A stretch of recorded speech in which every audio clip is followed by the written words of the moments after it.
Assalamualaikum warahmatullahi wabarakatuh. Perkenalkan nama saya Amelia, NPM 2124310049. Di sini saya akan mempresentasikan tugas saya untuk memenuhi tugas pada mata kuliah Kewirausahaan pada dosen pengampu Ibu Megasari Gusandar Saragi, SE MSM. Judul proposal ini yaitu proposal makanan dimsum.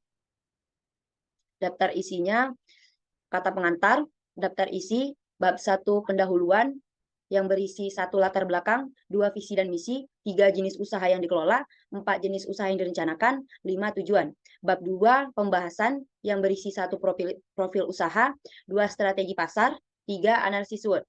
Bab 3 faktor penghambat dan pendukung yang berisi faktor penghambat dan faktor pendukung. Bab 4 manajemen produksi berisi 1 lokasi usaha, 2 bahan baku, 3 peralatan, 4 biaya lain-lain, 5 cara pembuatan. Bab 5 rencana anggaran, 1 modal atau pemasukan, 2 penentu harga jual, 3 perhitungan laba atau rugi. Bab 6 penutup yaitu kesimpulan. Bab 1 pendahuluan. 1 latar belakang. Dimsum merupakan makanan tradisional Cina yang populer karena keindahan bentuk dan rasanya yang enak.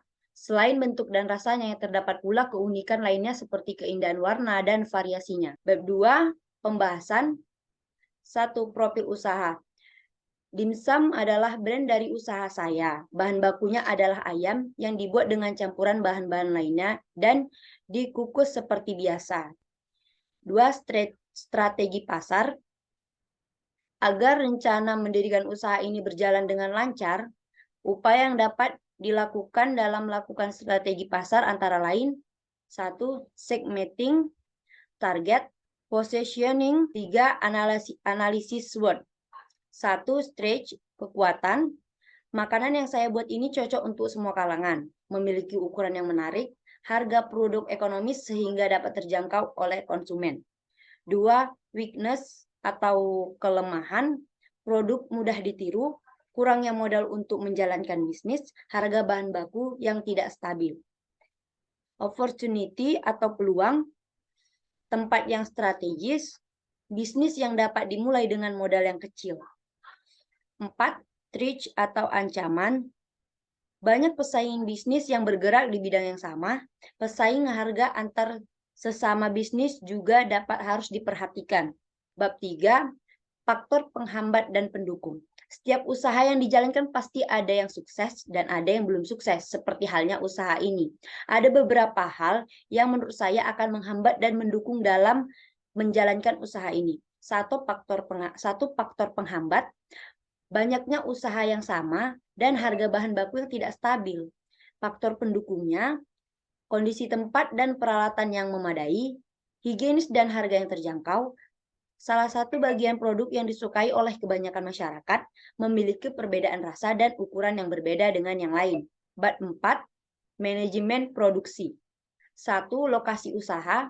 Lokasi usaha ini terletak di Medan. Alasan saya membuka usaha ini adalah karena kawasan Medan ini termasuk salah satu kawasan yang ramai pembeli. Terlebih lagi di kawasan ini terletak di pinggir jalan, sangat mudah terjangkau. Juga banyak orang berlalu lalang yang membuat kami memiliki target. Ditambah lagi dengan jarangnya pedagang dimsum yang berjualan di kawasan tersebut sehingga peluang saya jauh lebih besar dibandingkan dengan tempat lainnya. 2. Bahan baku. Dalam proses produksi saya menggunakan bahan baku dengan rincian sebagai berikut. 1. Daging ayam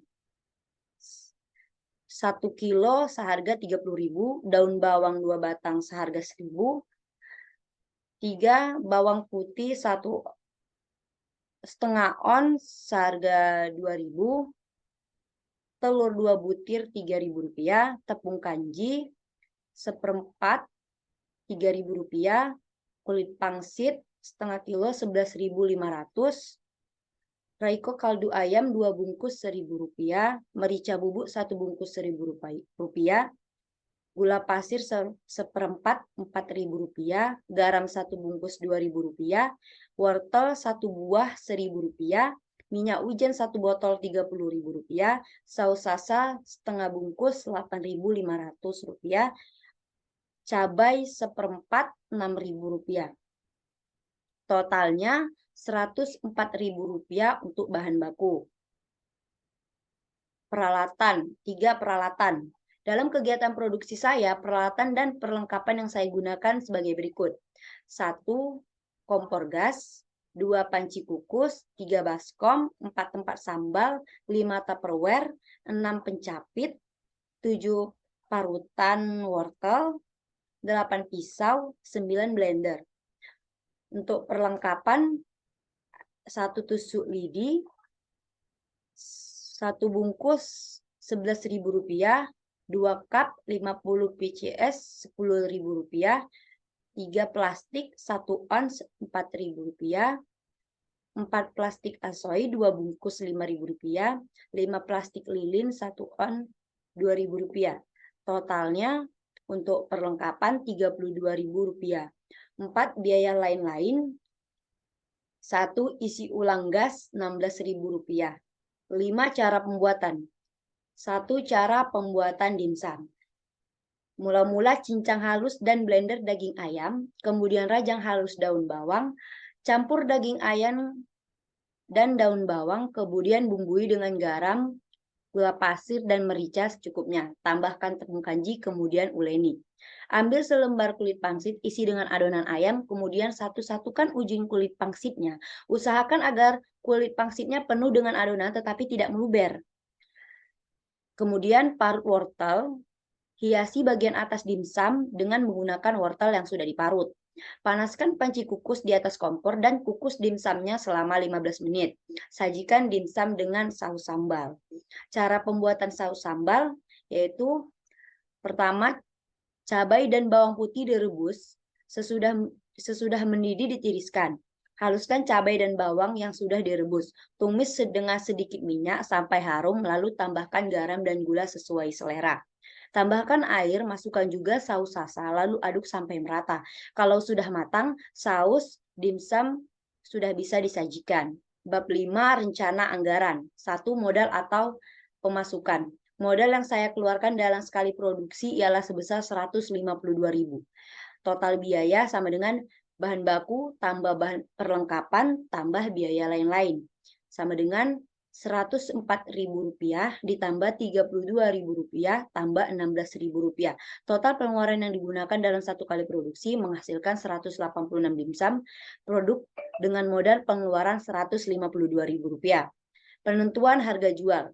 Harga pokok produksi sama dengan total biaya dibagi hasil produksi sama dengan Rp152.000 dibagi 186 PCS dimsum sama dengan Rp817. Harga jual sama dengan harga pokok ditambah laba yang diinginkan sama dengan Rp817 ditambah Rp183.000 sama dengan Rp1.000.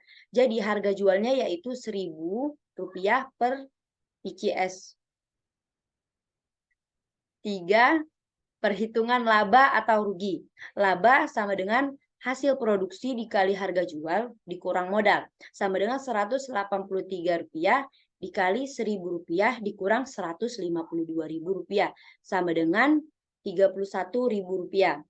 Persentase laba sama dengan laba dibagi modal dikali 100% sama dengan Rp31.000 dibagi Rp152.000 dikali 100% sama dengan 0,20%. Persentase dari laba bersih yang didapat dalam sekali produksi yaitu 0,20%.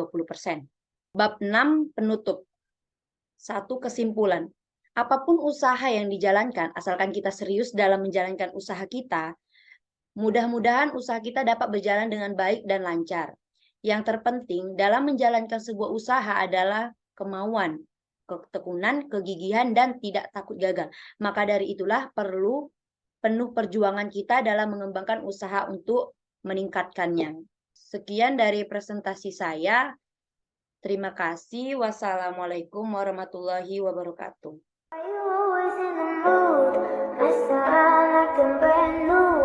I ain't tryna tell you